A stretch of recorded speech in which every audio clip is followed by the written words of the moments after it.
There's something big off down the hall. Not sure if it is Beauty or the Beast, but I'm racing down the hall trying to catch up to it when I hear a buzzing. It keeps repeating and I look back to see where it is coming from, and as I do so, I feel myself roll in the bed and the hallway disappears, but the sound continues and I realize it is my phone and my wake-up call. It is 8:12 and I wonder why it isn't 8. I left a call for 8 and every minute is critical if I'm to be at the Magic Kingdom for rope drop. I notice something very bright through the curtains and open the door and see it directly out in front of me is this very big bright spot in the sky. I hit the shower. I drain the melt from my ice chest and pack up those things I need in the car, stop at the lobby, refill my ice chest and hit 192 and head the short distance to Main Gate and on to the Magic Kingdom.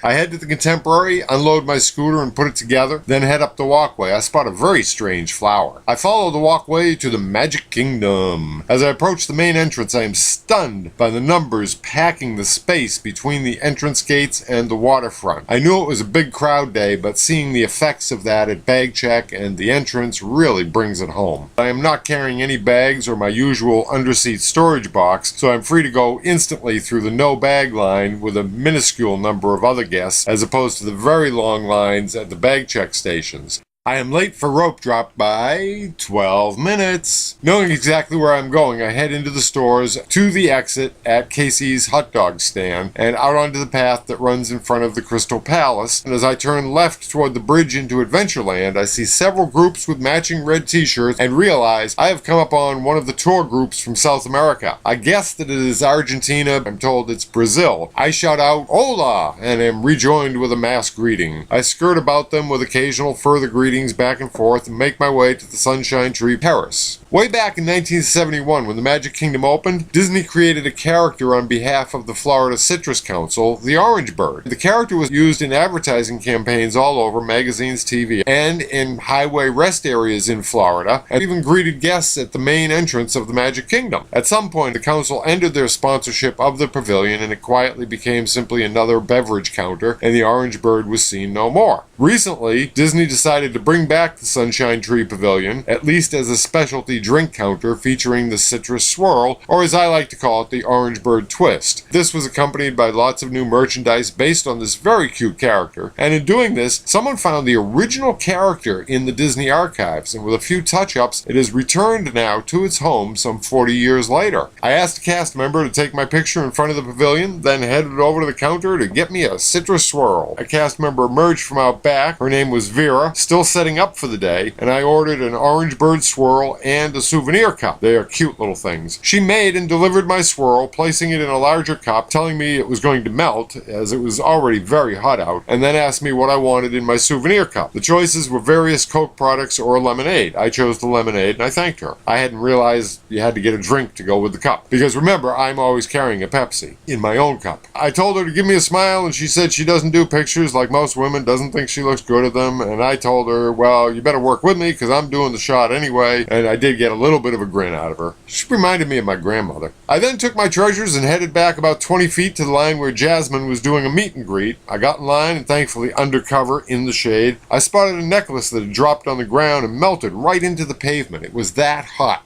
While I was in line, there was this young girl who commented on my shirt. I had my Mickey shirt on, and she thought that was pretty cool and asked me where I got that. And I was very proud because I got it for $5 at a closeout at the Disney store many, many years ago. It was like a $30 t-shirt. And then I had my interaction with Jasmine. I'd handed the PhotoPass photographer my camera, and fortunately, this one was good. She kept shooting. Most of them just wait until you get ready to pose and then shoot, but this one just kept shooting because Jasmine and I were getting into it here. Her husband is a thief, and she says, well, he's a prince because he married me. And I says, yeah, well, if I married you, I'd be a prince, so let's take a look at this. Then decided to head on over to Splash Mountain. I passed Tortuga Tavern, and just because this is such a really neat carved sign, or fake carved, I took a shot of it. When I say fake carved, it's probably not wood. It's probably that new plastic stuff they use instead of wood, a foam core board, which is much more stable, but it's still carved, and this is just a beautiful example of a carved sign. I loved carved signs. I love signs, and carved signs are even better. Got over to Splash Mountain, and it was mobbed. Parts parts of the line that I'd never seen open before were filled. And we're at 10 o'clock now. Even the handicapped access, you had to wait. So I got chatting with some other people in line there, and I had a good time while we were waiting. The story of my Orange Bird Cup. When I was at Splash Mountain waiting in the handicap line, I got talking with some other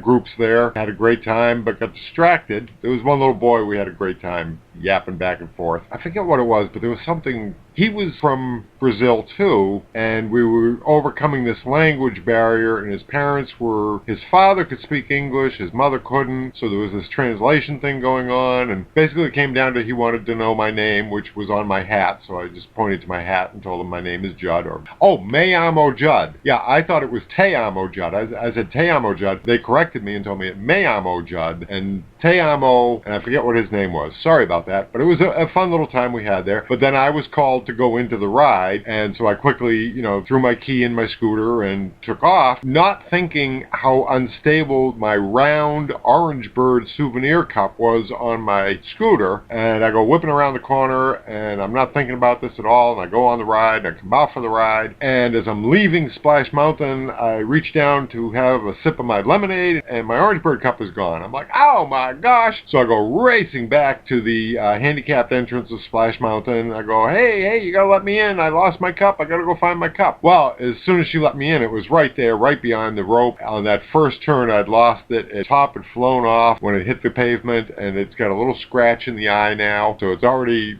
seen some wear and tear. It has a story to tell, and I lost my lemonade, so I don't know how good their lemonade is, but I recovered my Orange Bird cup, so I'm very happy about that.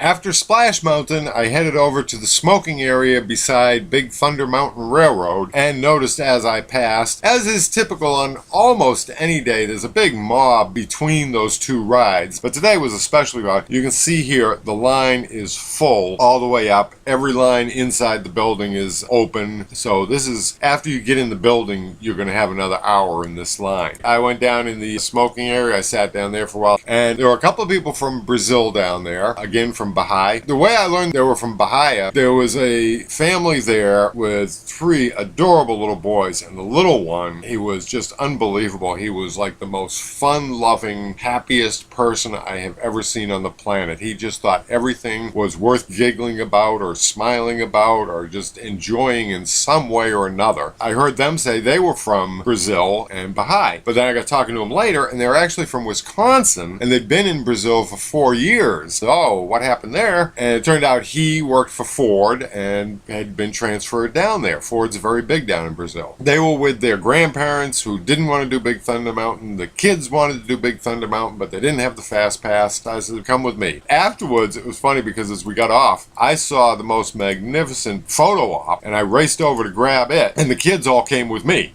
So I kind of had to tell them, you're supposed to be with your parent. But we got this great view of the paddle wheeler just behind Thunder Mountain. After that, I went back to the smoking area. They headed off to Splash Mountain, and then a little while later, I started wheeling over towards Mickey's PhilharMagic on the back path next to Frontierland, the wooden walkway, because it's usually less crowded. I happened to see this bird. This was fascinating. He was up there preening and cleaning himself, and it's just very strange seeing these birds with these long pencil legs when they're only on one of them and they're actually moving around and stuff. He was sitting atop a merchandise cart. Grabbed a shot of Harper's Mill, and then I entered the new Fantasyland. I haven't been in here a while, for a year as a matter of fact. Some of this facade I think is new, the castle work above Small World, and then I noticed there was a doorway up on the left, so I stuck my camera through there and took a peek. This is back up now where the entrance for the overhead tramway that's long been gone used to be. You can see there's a lot of new castle work added up there. This is the wall that is going to separate the new Fantasyland section. This is the extreme Haunted Mansion end of that run.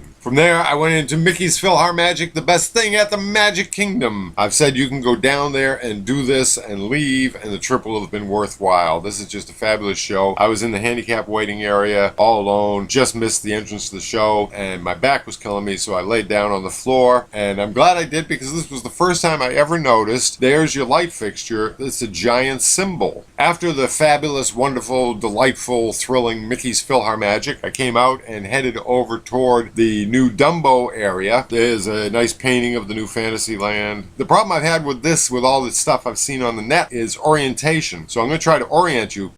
Now I am coming straight across behind Pooh, heading straight as if I was going to Toontown. You can see Pooh on the right, and so that'll give you some orientation. Here you can see I've got the teacups on my right, path directly in front of me leading to Toontown, and for those of you who are familiar with it, you know it veers off to the left a little bit there, and now I am heading straight toward the train station. You can just catch Dumbo on the right here. That is off to the right. Those new tents are where Mickey's house used to be. This is looking to my right. I'm coming down the path looking to my right. That little path is off to the right, and this is looking off to my left, and you see some rock work there, which I think is probably part of the Seven Dwarfs mine train, or will be. There you can see you're looking directly at the train station, so that'll give you some orientation. Now I'm looking directly to my right, the same as if I was looking at Goofy's Barnstormer. This is beside Goofy's Barnstormer, so you're looking at the right to Dumbo's big tent, and then to the right and left of that are the two Dumbo rides. Here again we're looking directly at the train station, and you see in front of the train station, as always, is the kids' play area, but it's been completely redone. But that's where that stone-walled kids' play area used to be. Now this is down the path a little, looking a little bit to our left to see the Casey Jr. train there. This was fun because this woman is walking through the left,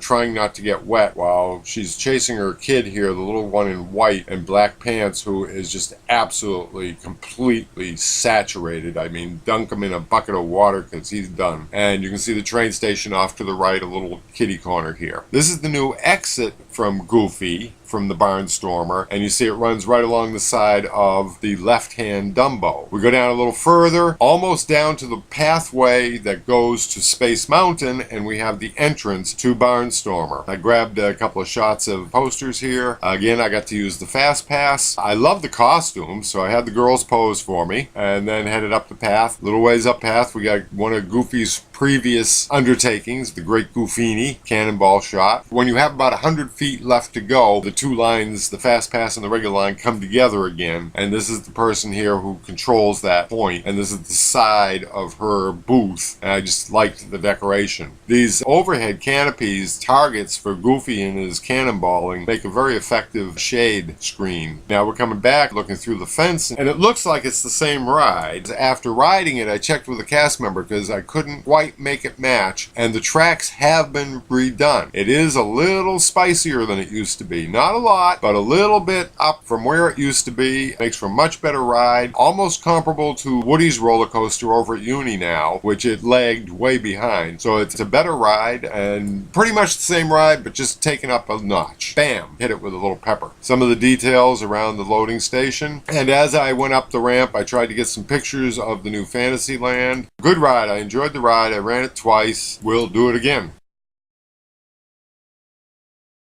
After I came out, I explored the train station, getting some of the details.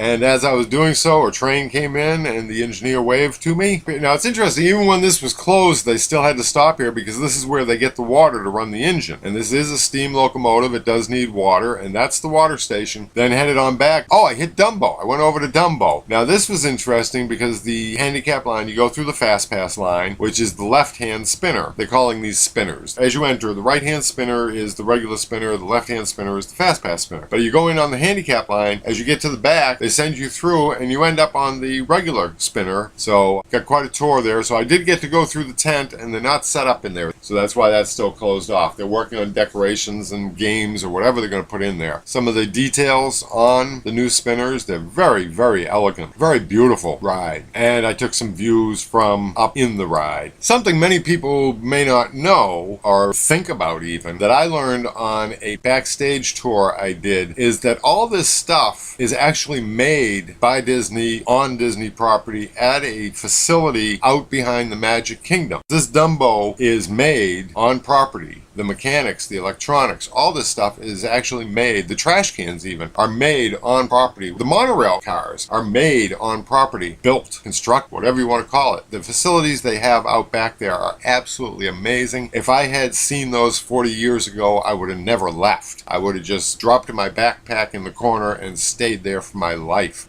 Anything you want to build could be built there, from electronics to Dumbo to a monorail car to the buses. So truly amazing facilities they have out back of this place. After Dumbo, I headed over to another smoking area. People are going to think I'm horrible.